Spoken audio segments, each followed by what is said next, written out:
What is up, guys? In today's video, I'm going to be going over shotguns in Fortnite and giving you as many shotgun tips as I can, because shotguns are arguably the most important weapons in Fortnite, and they're also probably the weapons that players understand least. So I'm going to be explaining shotguns and going over several tips in this video. If you guys do find this video helpful or informative, remember to give it a like, subscribe if you'd like to see more, and comment down below what your favorite shotgun is right now in Season 4. So the first thing we have to talk about shotguns is why they're inconsistent. A lot of players have this notion that shotguns are just completely random because sometimes they hit for 17 and sometimes they hit for like 150, and they don't know why that is. The main reason for this is because shotguns shoot a spread of pellets, and then you get damage based on how many pellets hit your opponent. So if you shoot 9 pellets and you hit 2, you're going to get 3 pellets worth of damage, because the minimum amount of pellets you get damage for is 3, whether you hit between 1 and 3 or not. But you want to maximize how many pellets you're hitting, essentially. And when you shoot somebody, the yellow dots are pellets that hit to the head, and the red ones are pellets that hit to the body. So you might see a gold number and be like, wow, I got such a low headshot damage. But in reality, you only hit 1 pellet to the head. So basically, you just want to be maximizing how many pellets are hitting your target and how many pellets are hitting the head if possible. And sometimes this leads to you not putting the dot in the center of your reticle where you would think. I've shown this before in several videos, but a lot of people, when they go for a headshot, they would think to put the dot from the center of their reticle on the opponent's like forehead. But what that often does is leaves like a top part of the reticle that isn't on the opponent at all. So you're oftentimes better putting the dot like lower on the opponent's head. That way the top part of your crosshair is still on the opponent. I should have had a clip showing that on a bot in creative while I was talking about that. But yeah, the wider the spread, the more inconsistent the shotgun is in theory. And you really just need to maximize how many pellets you're hitting. If your reticle is barely on the opponent, you're barely going to hit any pellets. So that's why shotguns are so inconsistent in Fortnite. And I feel like that explains it perfectly. Like, once you understand that, I feel like a lot of people will kind of understand the inconsistent damage that they're getting. The next thing that I think is super important is to find a sensitivity that you feel good and consistent hipfire tracking opponents with. And what I mean by that is a lot of people put their hipfire, their base X and Y sensitivity, they put this way too high because they want to be able to react quick, or they want to be able to turn on people.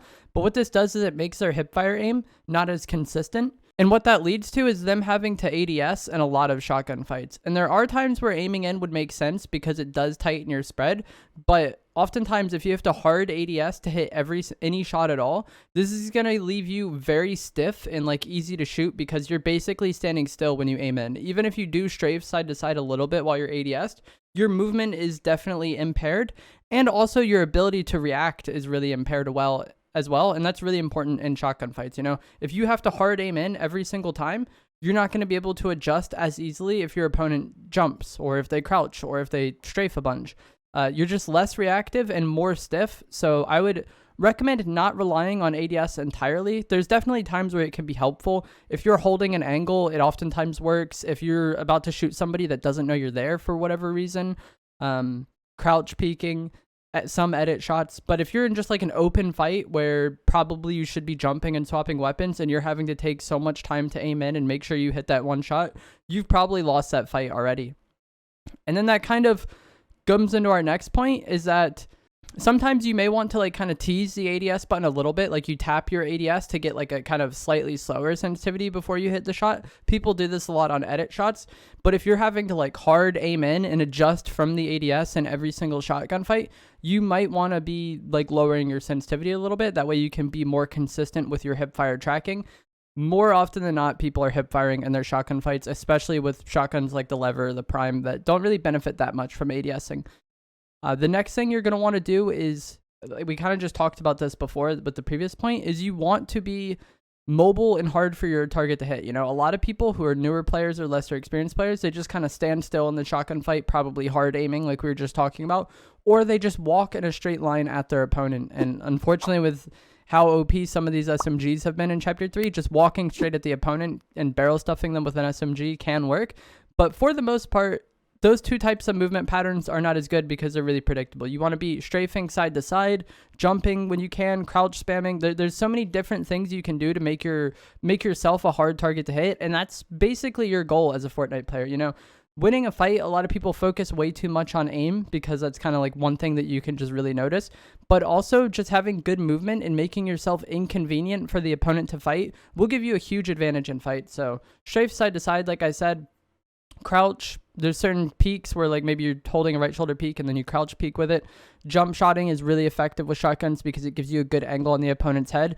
And when you're jump shotting, you want to shoot at the peak of your jump. So like not right when you jump, but like once you're at like the highest height you're going to get to, that's when you want to shoot. And I feel like the same is true with crouching.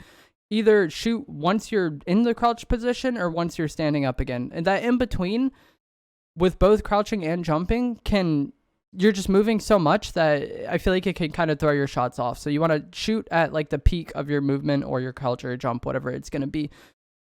Right shoulder peaks are also like really important in Fortnite. This is something that people know with shotguns, especially when fighting indoors, but I feel like a lot of people just forget it when they're not fighting indoors. Like they kind of have that in the back of their mind a lot if they're like early game fighting around buildings and stuff, and then they kind of just forget it for the remainder of the game. But almost every shotgun fight can probably come down to a right shoulder peek in some way if there's any sort of cover involved, whether it's a tree, a rock, builds, any sort of builds. You're always going to be trying to get a right shoulder peek during a build fight. That's super important. And if you're finding yourself never getting right shoulder peeks in your build fights or when you're going for edit plays on people, that alone can make a huge difference in your fight. So abuse right shoulder peeks as much as possible. And if you don't know what right shoulder peeks are, basically the camera in Fortnite is off center to where if you're behind a piece of cover and you peek from the right, you have to expose less of your character to actually be able to shoot. Whereas if you peek from the left, you have to expose way more of your character. So if you're consistently putting yourself in spots where you have to left shoulder peek, you're just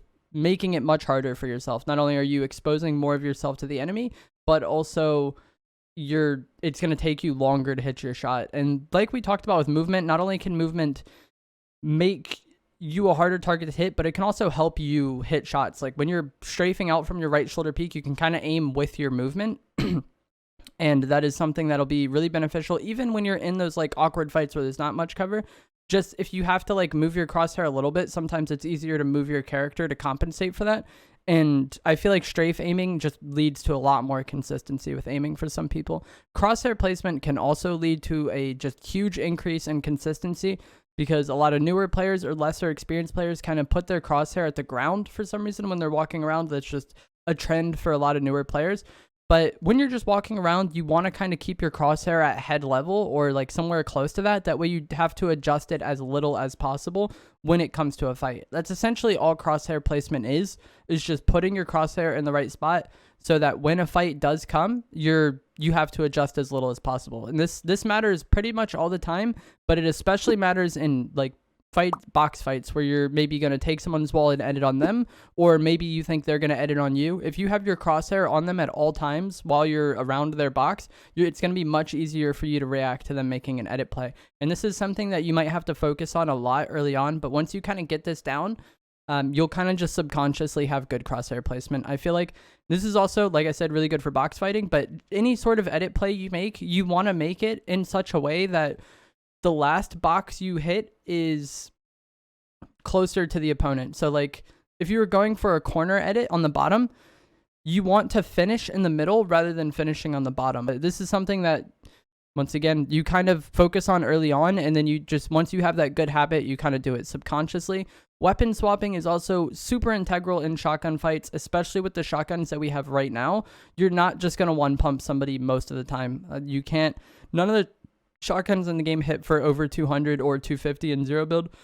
So odds are you're probably going to have to swap to something. This is really big right now because the Evo Chrome Burst can essentially function as a second shotgun with how ridiculous the fire rate is and how good the hip fire is, to where you could basically swap between shotgun and burst back and forth like how double pump was. And if you do want to consistently swap like that, you can actually just hold the fire button and then tap the swap buttons, and it'll just fire the moment your gun takes out. I don't personally do that, but that's like an old tip that people used to use for like double pump back in the day. But I think the biggest thing with weapon swapping is not only being comfortable swapping the weapons, which is really just going to come from time and consistency, and using the same inventory setup a bunch where like you just always know that what button you have to hit to get to your like AR or get to your SMG after a shotgun, but also knowing when you can like kind of commit to the spray versus not. And this isn't really as big of a deal with the Chrome Burst or the Prime Shotgun because you kind of play both the same way. But if you're using something like Shotgun SMG and let's just say it's normal, so the person has 200 HP, and you 170 them with your prime, you can probably just switch to your SMG and just like barrel stuff them and kill them at that point. But if you hit them for like 60 with your prime, then like hard committing to the SMG probably isn't going to work out for you as much. So just knowing how much damage you've done to the opponent and knowing how much you can actually translate to like getting lethal on the spray, I think is really important. And that's just basically going to come down to how much damage you hit. If you hit a good shot, maybe you can hard commit to it if you're in a position where your HP is fine and you're like confident taking that 50-50. But if you hit a bad shot, you probably don't want to full commit to it. You might want to reset and edit and back off and go for a different one, or just continue to play behind whatever cover you have if you're in zero build. So how much damage you get on the opponent really with that first shotgun shot kind of translates to how you're going to play the rest of the fight.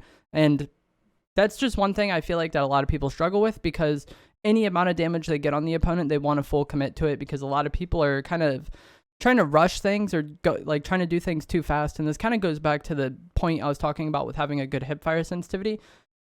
If you're trying to rush things constantly and you feel like you're constantly fumbling it and you're trying to go way too fast and your kind of skill level just isn't there at that point, just doing things kind of a bit slower and more consistent and smooth is going to be better in the long run. And this is something I always tell people with building if they ask me for advice on build mode. So many people, when they start out building, they try to be way too fast and they just kind of mess up all the time. But being consistent and being smooth is much better in the long run, I think, because once you're consistent and smooth, you can kind of increase speed over time. But I feel like it's kind of hard to go from being fast and sloppy to being consistent and smooth while also just trying to be way too fast. So just take things kind of slower, try to do things properly, try to play fights, properly and smooth. And in the long run, you will get better over time. And like everything in this game, the best way to practice shotgun aim is going to be in creative. So I'll have a video linked down in the description below that I've made in the past of creative maps that I like using. But there's several shotgun aim maps. There's places like box fights, there's a pit, zone wars, there's countless modes in which you can practice fighting people, or you could just practice fighting targets and AI. And this is the best way to kind of practice in-game, because if you're in a normal BR match, an average game for a lot of people is probably less than 10 kills. Let's just assume you win the game, probably less than 10 kills. And if a game is roughly 20 minutes, that's 1 kill every 2 minutes. Whereas in creative, you can get in 10 fights in that amount of time. And it just is so much faster and more efficient for practicing and improving. So check out that video linked in the description below. Hope you guys found this video helpful and informative. If you did, remember to give it a like, subscribe if you'd like to see more, and I will see you guys in the next video. Thanks for watching.